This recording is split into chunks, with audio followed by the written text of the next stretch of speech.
পাতা ঝরার আগে পাতার রং বদলে যায়, আর মানুষ বদলানোর আগে কথা বলার ধরন বদলে যায়। একবার ফ্যামিলি প্রবলেমে পড়ে দেখুন, দেখবেন দুনিয়ার কোনো কিছুই ভালো লাগবে না।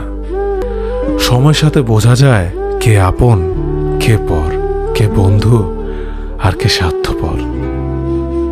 বিশ্বাস আর ভালোবাসা এমন একটা জিনিস যেটার মর্যাদা সবাই দিতে পারে না। সততা একটি মূল্যবান গুণ যা আপনি সস্তা লোকের কাছ থেকে কখনোই আশা করতে পারবেন না। ছোটবেলা শিখেছে তুমি কখনো ক্ষতি না করলে কেউ তোমার ক্ষতি করবে না। বাস্তবে যা শিখেছি তুমি যার ভালো চাইবে সেই সবার আগে তোমার ক্ষতি করবে। আমি বিশ্বাস করি যা কিছু তোমার প্রাপ্য তা তুমি পাবেই। এই জগতের কোনো শক্তিই তোমাকে তা থেকে বঞ্চিত করতে পারবে না।